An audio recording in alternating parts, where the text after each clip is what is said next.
Hello friends, एक बार फिर आपको बहुत बहुत स्वागत है आपके अपने यूट्यूब चैनल डीएलएड वाला में। और दोस्तों, आज की इस क्लास में हम आपके लिए लेकर हाजिर हो चुके हैं यूपी डीएलएड थर्ड सेमेस्टर के मॉडल पेपर को। सब्जेक्ट रहेगा आपका सोशल स्टडीज़ यानी कि सामान्य अध्ययन का। 2 घंटे का आपका ये पेपर होता है। टोटल 50 अंक का आपका ये पेपर होता है। इससे पहले भी हमने यहाँ पर मॉडल पेपर आपको दे दिए हैं। सब्जेक्ट 1 से सब्जेक्ट 8 तक सारे मॉडल पेपर आपको सॉल्व करा दिए इसी चैनल पर। अब ये दोबारा से आपको मॉडल पेपर दिए जा रहे हैं, तो आप चैनल पर जाकर प्लेलिस्ट को जरूर चेक कर लीजिए। UP DElEd third semester model paper की प्लेलिस्ट, उसमें सारे मॉडल पेपर आपके लिए आ चुके हैं जो कि आपकी परीक्षाओं के लिए बहुत ज़्यादा इंपॉर्टेंट है। ठीक है, तो चलिए सबसे पहला प्रश्न आपके सामने स्क्रीन पर है। और दोस्तों, इस क्लास को शेयर भी कर दीजिए अपने फ्रेंड्स के साथ ताकि और भी भाई बहन यहाँ पर हमारे साथ जुड़ सकें। पहला प्रश्न आपसे पूछा जा रहा है कि जहांगीर के बचपन का नाम क्या था। तो यहाँ पर आपको बताना है कि जहांगीर के बचपन का नाम क्या था, खुर्रम था। ठीक है, क्या था, जहांगीर के बचपन का जो नाम था वो क्या था, खुर्रम था। ठीक है, अगला प्रश्न आपके सामने स्क्रीन पर है। विश्व में सर्वाधिक मछली पकड़ने वाला देश कौन है। तो आप बताएंगे कि जो विश्व यानी कि दुनिया में सबसे ज़्यादा मछली पकड़ने वाला देश है वो है आपका जापान। कौन सा है, जापान। आप बताएंगे क्या है नाम, जापान। ठीक है, अगले प्रश्न को हम यहाँ पर बढ़ना है और अगला प्रश्न आपके सामने स्क्रीन पर है। प्रश्न संख्या 3 है, भारत का केंद्रीय बैंक कौन सा है। तो आप बताएंगे कि जो भारत का केंद्रीय बैंक है वो रिजर्व बैंक है। कौन सा है, रिजर्व बैंक ऑफ इंडिया। ठीक है, आरबीआई जिसे आप शॉर्ट में बोलते हैं। तो रिजर्व बैंक ऑफ इंडिया जो है वो भारत का केंद्रीय बैंक है। ठीक है, अगले प्रश्न की ओर हम यहाँ पर बढ़े हैं और अगला प्रश्न आपके सामने स्क्रीन पर है। प्रश्न संख्या 4 है आपका, उत्तर प्रदेश में तेल शोधनशाला कहाँ पर स्थित है। तो आप बताएंगे कि जो उत्तर प्रदेश की तेल शोधनशाला है वो मथुरा जिले में है। कहाँ पर है, मथुरा डिस्ट्रिक्ट में। ठीक है, और मथुरा डिस्ट्रिक्ट में क्या है आपका तेल शोधनशाला स्थित है। ठीक है, अगले प्रश्न की ओर हमें यहाँ पर बढ़ना है। प्रश्न संख्या 5 आपके सामने स्क्रीन पर है। 2 सदनों के अतिरिक्त, ठीक है, सबसे पहले तो होता है आपका राज्यसभा, ठीक है, जो कि उच्च सदन होता है। उसके बाद होता है आपका लोकसभा, ठीक है, लोकसभा, ठीक है, जो कि निम्न सदन होता है संसद का। ठीक है, इसके अलावा तीसरा भी होता है एक। ठीक है, तीसरा अंग कौन सा होता है यहाँ पर संसद का, तीसरा अंग होता है आपका राष्ट्रपति। तो आपसे पूछा गया कि 2 सदनों के अतिरिक्त संसद का एक अंग अन्य और कौन सा अंग है। तो वो हो जाएगा आपका राष्ट्रपति। ऑप्शन बी बिल्कुल राइट आंसर लगाइएगा आप। ठीक है, ऑप्शन बी बिल्कुल राइट आंसर। अगला प्रश्न आपके सामने स्क्रीन पर है और यहाँ पर बताया गया कि विश्व का प्रथम सौर बिजलीघर भारत के किस नगर में स्थित है। तो आप बताएंगे कि ये हैदराबाद में है। कहाँ पर है, हैदराबाद में है। ठीक है, कहाँ पर है आपका, हैदराबाद में। विश्व का प्रथम सौर बिजलीघर भारत के किस नगर में स्थित है, हैदराबाद में। प्रश्न संख्या 6 का राइट आंसर ऑप्शन सी। प्रश्न संख्या 7 आपके सामने स्क्रीन पर है। अकबर के दरबार के प्रमुख संगीतकार कौन थे। तो अकबर के दरबार के प्रमुख संगीतकार कौन थे, तानसेन। ठीक है, अकबर के दरबार के जो प्रमुख संगीतकार थे उसमें यहाँ पर तानसेन ही थे प्रमुख रूप से। ठीक है, तो अगले प्रश्न को हम यहाँ पर बढ़ रहे हैं। प्रश्न संख्या आपका 8, इसमें आपसे पूछा जा रहा है कि राज्यसभा के सदस्य के लिए उम्मीदवार की आयु कितनी होती है मिनिस्ट्री ऑफ पार्लियामेंट में यहाँ पर अपना चुनाव लड़ने के लिए। ठीक है, जो कि राज्यसभा के चुनाव की बात की जा रही है, लोकसभा की नहीं। ठीक है, तो राज्यसभा का चुनाव लड़ने के लिए उम्मीदवार की जो आयु है वो कम से कम 30 ईयर्स यानी कि 30 वर्ष होना चाहिए। प्रश्न संख्या 8 का राइट आंसर लगाइए आप, ऑप्शन बी। अगला प्रश्न आपके सामने स्क्रीन पर है। प्रश्न संख्या 9 है, भारत पर प्रथम मुस्लिम आक्रमण कब हुआ था। तो आप बताएंगे कि 712 ईस्वी में। ठीक है, मोहम्मद बिन कासिम के द्वारा भारत पर प्रथम मुस्लिम आक्रमण किया गया था सन 712 ईस्वी में। अगला प्रश्न आपके सामने स्क्रीन पर है। धात्विक पदार्थ के अंतर्गत आते हैं। ठीक है, धातु इनमें से कौन कौन सी हैं, क्या लोहा, क्या तांबा, क्या सोना, ये फिर उपयुक्त सभी।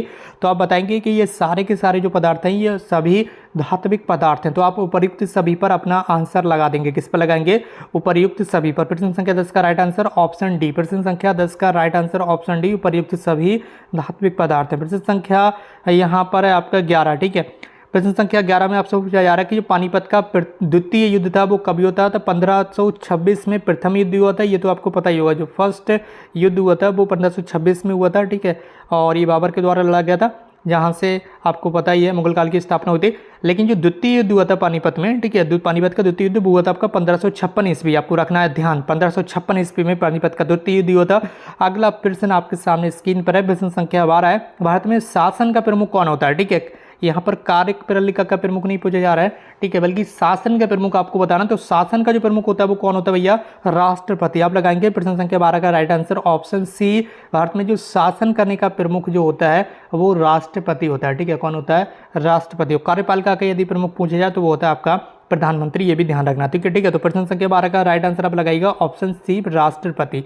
अगला प्रश्न आपके सामने स्क्रीन पर है और इसमें आपसे पूछा जा रहा है कि विश्व दुनिया का सबसे छोटा महाद्वीप कौन सा है। ठीक है, दुनिया का सबसे छोटा महाद्वीप। तो सबसे पहले बड़े महाद्वीप की बात करें तो एशिया महाद्वीप है। अगर छोटे छोटे वाले की बात करें जिसमें क्वेश्चन जो आपसे पूछा गया तो छोटा वाला हो जाएगा आपका ऑस्ट्रेलिया। विश्व का सबसे छोटा महाद्वीप है ऑस्ट्रेलिया महाद्वीप। अगला प्रश्न आपके सामने स्क्रीन पर है और प्रश्न संख्या 14 है, शिवाजी का उत्तराधिकारी कौन था? तो आप बताएंगे कि संभाजी। कौन था? संभाजी। शिवाजी का उत्तराधिकारी कौन था? संभाजी। ठीक है। प्रश्न संख्या 15 आपका, और प्रश्न संख्या 15 में आपसे पूछा जा रहा है कि जो जजिया का था, ठीक है, एक तरह का टैक्स था जजिया। जजिया क्या था? ठीक है, जो कि नॉन मुस्लिम से लिया जाता था, ये जजिया एक तरह का क्या था? टैक्स था। ठीक है, मुगल काल में।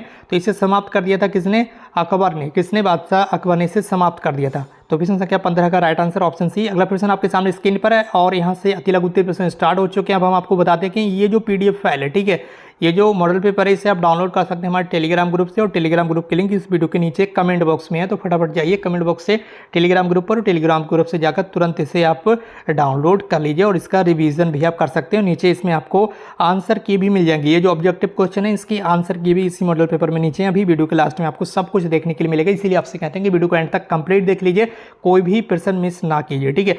प्रश्न संख्या 16, अकबर ने किस धर्म की स्थापना की थी? अकबर ने दीन इलाही नामक धर्म की स्थापना की थी। आपको यहाँ पर बताना है। प्रश्न संख्या 17, जो कोई नीति आयोग है उसका पदेन अध्यक्ष कौन होता है? तो नीति आयोग का पदेन अध्यक्ष होता है, वो होता है प्रधानमंत्री, प्राइम मिनिस्टर। नीति आयोग का पदेन अध्यक्ष होता है। प्रश्न संख्या 18 की सहारा मरुस्थल किस महाद्वीप में स्थित है?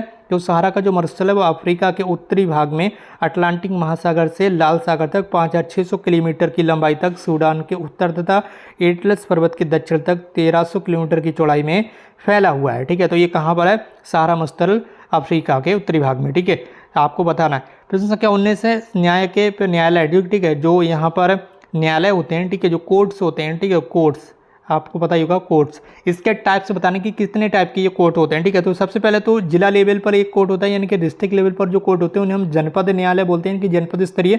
उसके बाद स्टेट लेवल पर कोर्ट होते हैं, ठीक है, स्टेट लेवल पर कोर्ट होते हैं। कोर्ट मतलब न्यायालय, ठीक है, कोर्ट जैसे कि हाई कोर्ट हो गया, सुप्रीम कोर्ट हो गया, डिस्ट्रिक्ट कोर्ट हो गया, इसी कोर्ट की बात की जा रही है और कोई से कोर्ट की बात नहीं की जा रही। ठीक है, तो दूसरे टाइप का जो कोर्ट होता है वो तो आपके स्टेट लेवल पर, जिसे हम उच्च न्यायालय बोलते हैं, ठीक है, जो कि किसी स्टेट में 1 या 2 हो सकते हैं, जैसे कि आपने यूपी में 2 हाई कोर्ट हैं, आपको ध्यान देना ही है।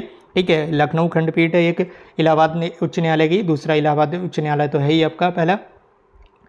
तो यहाँ पर इसके बाद है उच्चतम न्यायालय। उच्चतम न्यायालय मतलब सुप्रीम कोर्ट, ठीक है, सुप्रीम कोर्ट, ठीक है, जो कि हमारे देश के न्यू दिल्ली में स्थित है सुप्रीम कोर्ट।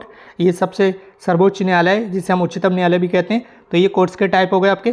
प्रश्न संख्या 20 है, भारतीय रिजर्व बैंक के प्रमुख कार्य बताइए। तो ये सरकार की ओर से पत्र मुद्रा का निर्गमन करता है रिजर्व बैंक। ठीक है, और इसके बाद है ये विनिमय दर में स्थिरता बनाए रखता है।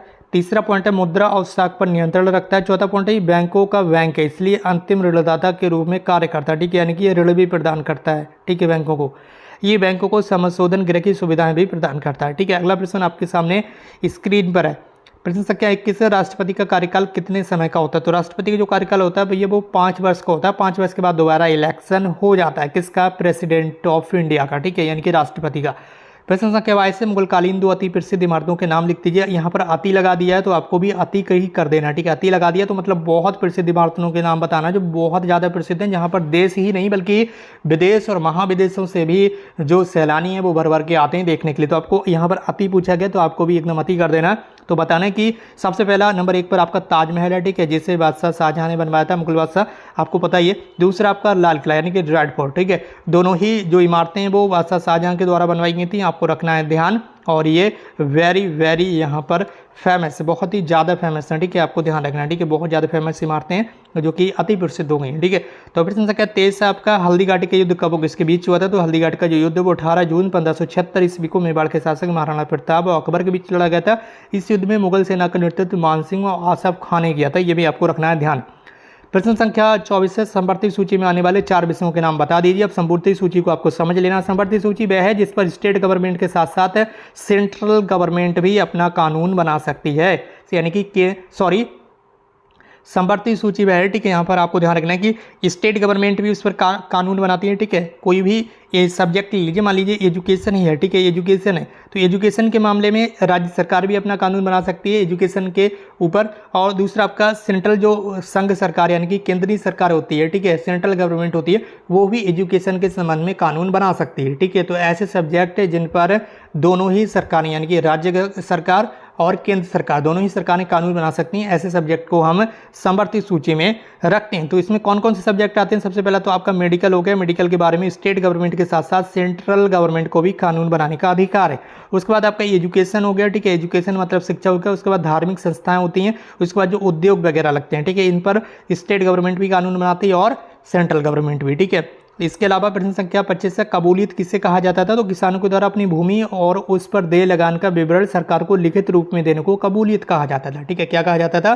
कबूलियत कहा जाता था। प्रश्न संख्या 26 से भारत के बाबर की जो पुत्री थी कौन थी और बाबर का उत्तराधिकारी कौन हुआ? तो बाबर की जो पुत्री थी यानी कि जो बेटी थी उसका नाम था गुलबदन बेगम और बाबर का जो उत्तराधिकारी हुआ वो हुआ हुमायूं, ठीक है। तो ये दोनों आपस में कैसे हो गए? भाई बहन, ठीक है। क्या हुआ? भाई बहन, ठीक है। गुलबदन बेगम और हुमायूं ये आपस में भाई बहन थे, ठीक।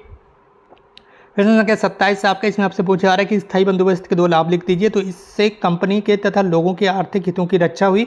दूसरा पॉइंट है इससे राज्य को एक निर्धारित आय जो है वो निश्चित समय पर प्राप्त हो जाती थी, चाहे पैदावार हो या ना हो। यानी कि जो बंदोबस्त था वो स्थायी कर दिया गया था, ठीक है। अब इससे गवर्नमेंट को कोई यहाँ पर मसौदा नहीं था, कोई भी यहाँ पर दिलचस्पी नहीं थी कि आपके खेत में पैदावार हो रही है या नहीं हो रही है, ठीक है। आपको लगान देना थी, यानी कि वहाँ पर जो भी टैक्स वगैरह था गवर्नमेंट को वो आपको देना होता था, ठीक है, किसानों के द्वारा।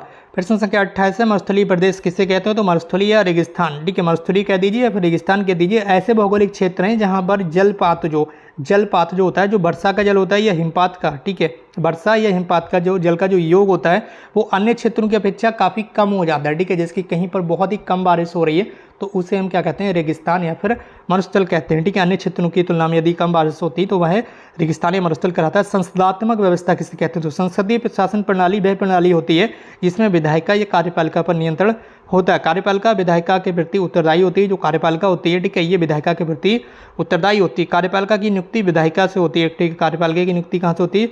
विधायिका से होती है और विधायिका के विश्वास रहने तक ही पदासीन रहती है। और विधायिका के विश्वास रहने तक ही क्या होती है? वह पदासीन रहती है, यानी कि पद पर बनी रहती है। प्रश्न संख्या 23 है बंगाल में दोहरी शासन व्यवस्था किसने शुरू की थी? तो रॉबर्ट क्लाइव, ठीक है, रॉबर्ट क्लाइव ने यहाँ पर बंगाल में दोहरी शासन व्यवस्था लागू कर दी थी, ठीक है।